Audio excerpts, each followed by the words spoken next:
Good day to everyone watching. So this is Advanced Physics. How is equilibrium achieved? So I am Jana Reza B. Pinede, and these are the other members: Aquino Yumi, Celeste Alay, Chloe Lacson, Mario Anjano, Hannah Pinheiro, and Sarah McKeely, who you will see later on in the video. So here is the list of topics that we will be covering under How is equilibrium achieved. Moving forward, motion of rigid bodies. Rigid bodies are objects wherein all of the parts remain at a constant or fixed distance from every other part as the objects rotate. Rigid bodies do not bend, stretch, or squash when forces act on them. So to put it simply, rigid bodies stay stiff, or they do not distort when another force acts on them. General rigid body motion. General rigid body motion is a combination of translational and rotational motion. When a wheel rolls, it exhibits both translational and rotational motion. Now, you may be asking, what is translational and rotational motion? So, translational motion refers to the linear motion wherein every particle has the same instantaneous velocity. So, in most cases, translational motion exhibits velocity wherein it accelerates, while rotational motion refers to motion of a body about a fixed axis of rotation wherein the particles have the same instantaneous angular velocity. So, in rotational motion, it shows where an object will have unique movements of motion angularly. For example, in figure A, translational motion shows the ball moving or accelerating, while rotational motion shows the ball rolling but not moving or accelerating. But rolling itself shows both rotational and translational motion. Mechanical equilibrium. When a vector sum of the force acting on the body is zero, its acceleration is zero and the body is said to be in mechanical equilibrium. It is classified as static equilibrium if the body is at rest, and the dynamic equilibrium if the body is in motion, and a constant velocity. Normal force, the force that is provided by the floor and which pushes up any object. Have you remembered Newton's law of inertia, which defines equilibrium, a condition where there is no change in a body of a motion? So when the object is at rest, it is in static equilibrium, and when the object is moving with its constant velocity, it is in dynamic equilibrium. So hello everyone, my name is Chloe Entea, and I am going to present about center of gravity. So as you know, the center of gravity of an object is located at the point from where it can be suspended without trending to rotate. It is the point where all the weight of an object may be considered as concentrated. So first, uniform or regularly shaped objects such as solid cube, a sphere of elongated rod. The center of gravity is at their geometric center. The second is irregularly shaped objects such as baseball bat have more of their mass toward the end. And the last is some objects have their center of gravity outside them, such as clothes hanger. So as you can see, the center of gravity is where you can find the midpoint, the center of an object. So here I have an example. As you can see, I have here a triangle and a rectangle shape. In the figure, you can already find where is the center of gravity. The center of gravity is here. This is the center of gravity because the purpose of center of gravity is to make an object balance. And it is also said in the definition that it is an object located at the point from where it can be suspended without tending to rotate. So this should be balanced. States of equilibrium. States of equilibrium have three types. The first one being stable. If an object is slightly moved from its balanced position, a force will act on it to bring it back into its original position. The example would be a ball in the middle of a bowl. If you push it, it will go back into the center. Now, on to the second one, which is unstable equilibrium. It is when an object that is disturbed even slightly, it will fall and cannot return back into its original position. Here an example is a pencil. If you push it, make it a little unstable, it will fall over and lie on the ground. It won't be able to stand up again. The third would be neutral equilibrium, where objects can be rolled from one side to another without any force bringing it back to a specific position.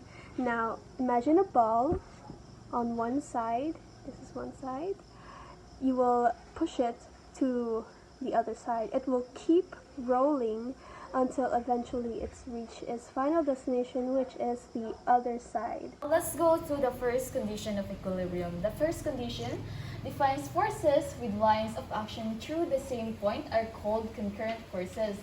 And when the vector sum of these forces is equal to 0, the body is in transitional equilibrium. A body in transitional equilibrium has 0 net force and 0 acceleration. So, to maintain transitional equilibrium in a body, the vector sum of all the forces in a body must be equal to 0.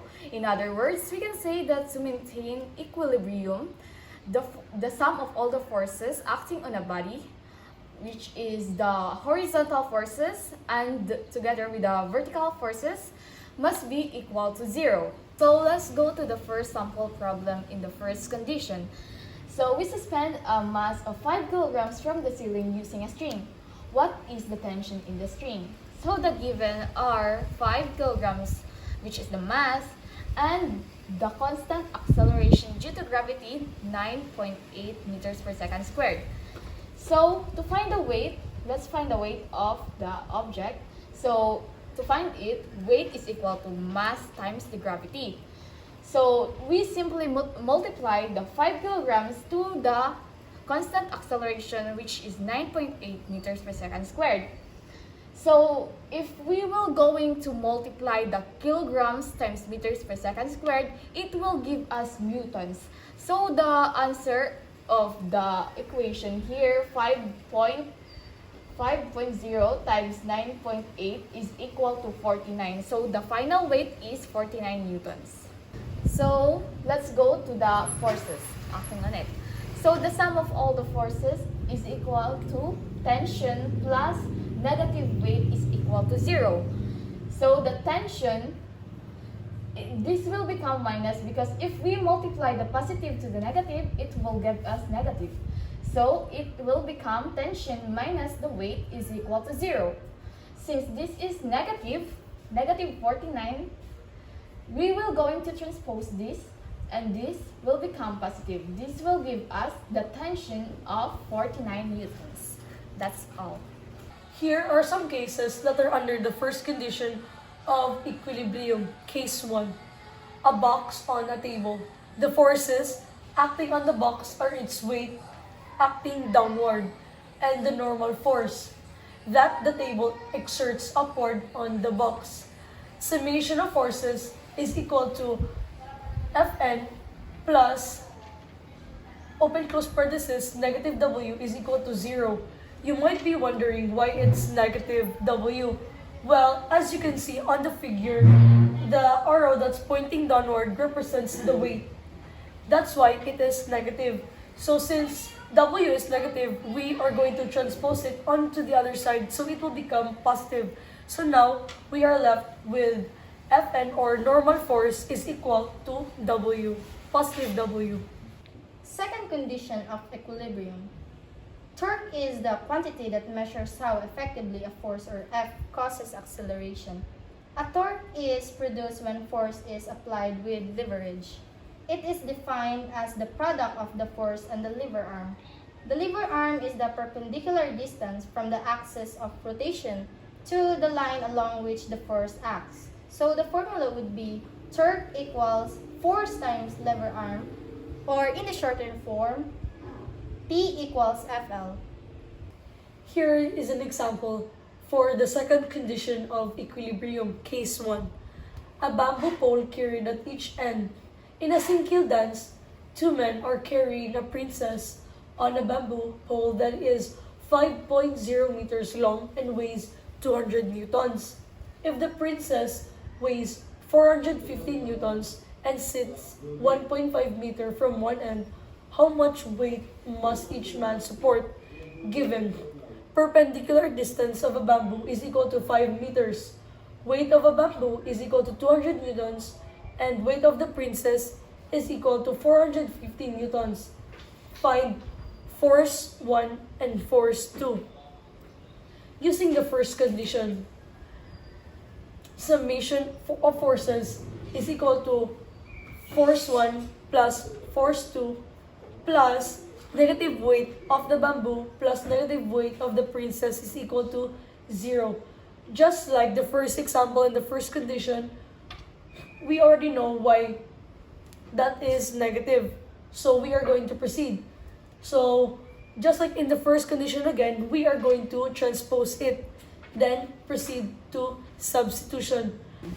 And based on the given, we are going to substitute. After substituting, we are going to proceed to addition.